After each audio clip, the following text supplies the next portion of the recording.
Pemirsa, in this economy, istilah quiet quitting semakin sering terdengar di kalangan pekerja dan manajemen perusahaan.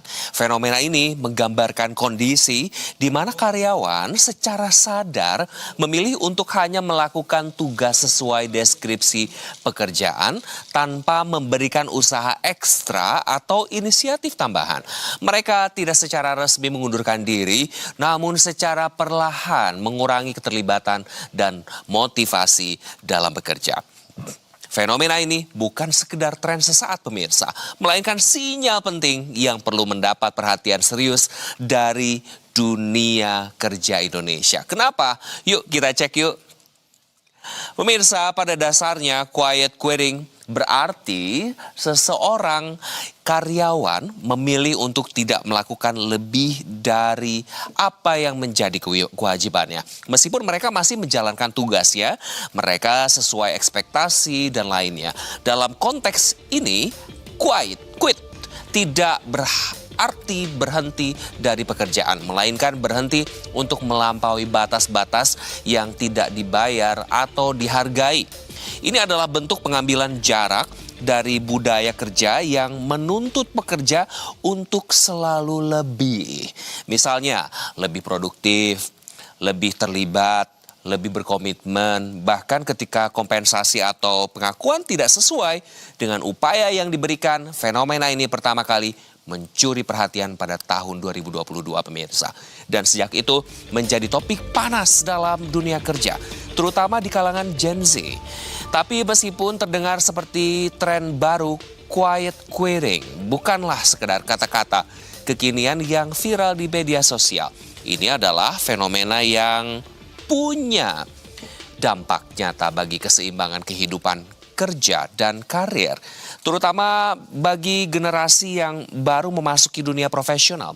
Lalu kenapa pekerja bisa melakukan quiet quitting? Kita lihat yuk datanya pemirsa. Hasil polling McKinsey bisa dilihat di layar kaca Anda dan di belakang saya pemirsa.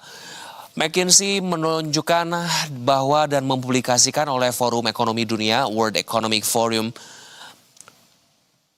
WEF pada 5 Agustus 2022 lalu menyebutkan pekerja di 6 negara yakni Amerika Serikat, Inggris, Kanada, Australia, India, dan Singapura secara rata-rata 40% mengatakan berencana untuk berhenti bekerja dalam waktu dekat. Pekerja India bahkan sebanyak 66% yang menyatakan tidak bahagia dengan pekerjaannya dan ingin berhenti kerja dalam 3 sampai 6 bulan ke depannya. Di Singapura terdapat 49% yang juga ingin berhenti kerja. Di Inggris yang diakui pekerjaannya merupakan yang paling bahagia di dunia. Sebanyak sepertiganya juga ingin segera berhenti bekerja. Kenapa ya? Nah, ada hasil dari polling ini sudah terdeteksi adanya quiet quitting yang menjadi gejala awal. Dari riset McKinsey tersebut, beberapa faktor pemicu quiet quitting di antaranya adalah pekerja merasa kurang memiliki prospek ke depan dalam pekerjaan dan ini menjadi alasan utama untuk meninggalkan pekerjaan.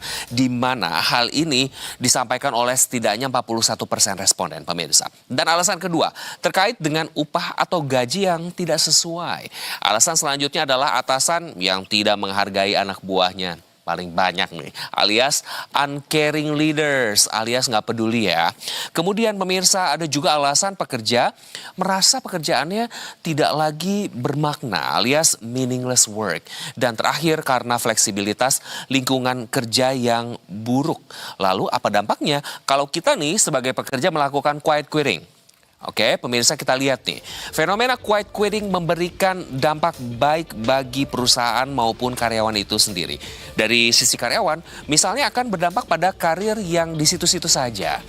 Mandek gitu ya pemirsa, karena menurut sebuah laporan oleh Harvard Business Review, individu yang enggan mengambil tanggung jawab lebih sulit untuk dipromosikan karena mereka tidak menunjukkan potensi untuk berkembang. Kemudian, pemirsa, jika quiet quitting terlalu lama diterapkan, hal ini dapat menyebabkan penurunan kepuasan kerja bagi karyawan itu sendiri. Namun, di sisi positifnya, quiet quitting memberikan pekerja ruang untuk menjaga keseimbangan hidup pribadi dan profesional alias work-life balance, pemirsa. Ini membantu mengurangi burnout yang semakin dampak dan banyaknya dirasakan oleh pekerja muda atau Gen Z. Nah, selain dari sisi pekerja, quiet quitting juga bisa mempengaruhi perusahaan, pemirsa, khususnya dari sisi produktivitas karyawan.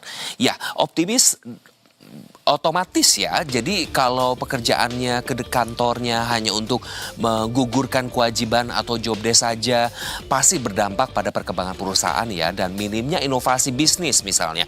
Di mana ujung-ujungnya bisa memicu PHK di perusahaan karena percaya nggak percaya, quiet quitting ini menular. Aduh, dan bisa merusak iklim kerja divisi di perusahaan. Dan pemirsa, intinya sih, in this economy, quiet quitting bukan tentang kemalasan, melainkan refleksi dari kelelahan kolektif dan keinginan akan keseimbangan hidup. Perusahaan dan karyawan harusnya bersama-sama menciptakan budaya kerja yang sehat, adil, berkelanjutan, agar kedua belah pihak bisa tumbuh dan berkembang secara optimal. Jangan demot ya.